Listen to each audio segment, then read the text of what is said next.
اختلاف سے بچ کر اصل مقصد پر لگے رہنا، یہ بھی ہمارے پیارے نبی صلی اللہ علیہ وآلہ وسلم کی بہترین سنت ہے، اور جس کی تربیت صحابہ کرام کی گئی اور صحابہ کرام نے اس کو عملی جامہ پہنا کے دکھایا۔ مسعور بن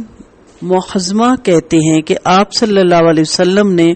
اپنے اصحاب کے سامنے تقریر کی اور فرمایا کہ اللہ نے مجھ کو تمام انسانوں کے لیے رحمت بنا کر بھیجا ہے، بس تم میری طرف سے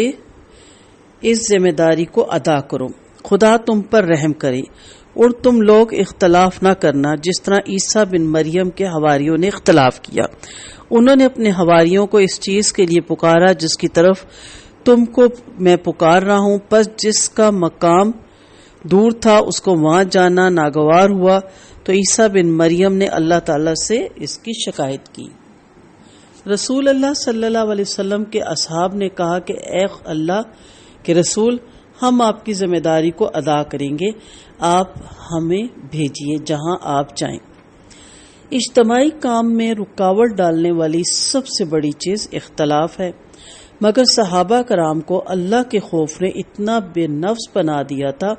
کہ وہ اختلافات سے بلند ہو کر اپنی ذمہ داریوں کو پورا کرنے میں لگے رہتے تھے۔ چنانچہ رسول اللہ صلی اللہ علیہ وسلم کے زمانے میں انہوں نے عرب میں اور اطراف عرب میں آپ کی منشا کے مطابق اسلام کی دعوت پوری طرح پہنچائی۔ آپ کی وفات کے بعد وہ مال و جا کے اصول میں نہیں پڑے بلکہ اطراف کے ملکوں میں پھیل گئے۔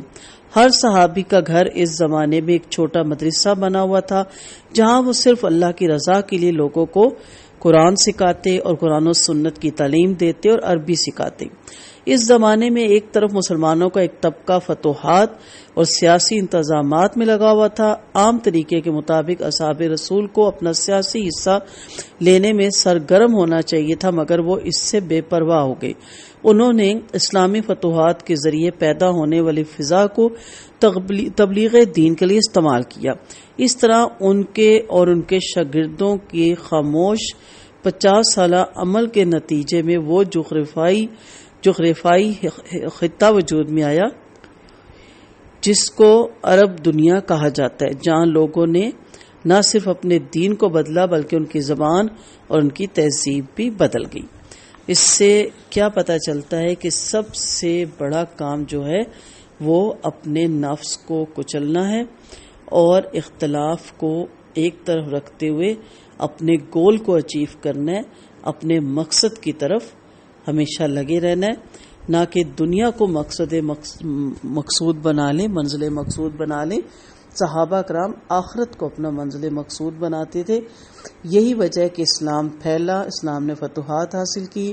اسلام کے دائرے میں کفار جوگ در جوڑ داخل ہوئے، لیکن آج کے مسلمان کو حب جاہ حب مال نے اس قدر ہیرا کر دیا ہے کہ ہر کوئی کرسی اور سیاست کے چکر میں پڑا ہوا ہے، اور ہر کوئی سمجھتا ہے میں کرسی پہ بیٹھوں گا تو شاید دین بہتر طریقے سے پھیلا سکوں گا یا دین کا بہتر طریقے سے میں خدمت کر سکوں گا۔ یہ سراسر ہماری ناسمجھی اور بے وقوفی ہے۔ ہمیں ہر حالات میں، ہر حال میں، جہاں بھی ہمیں سہولت ہے، جہاں بھی ہمارے لیے آسانیاں ہیں، ہمارا کام بنتا ہے، خاص طور پہ جنہوں نے اپنے آپ کو اللہ کے لیے وقف کر رکھا ہے، اور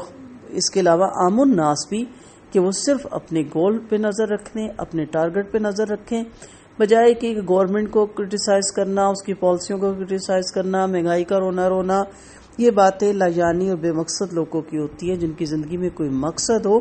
تو وہ کبھی بھی ان باتوں میں اپنا وقت ضائع نہیں کرتے۔ تو آپ صلی اللہ علیہ وسلم کی اس سنت کو اپناتے ہوئے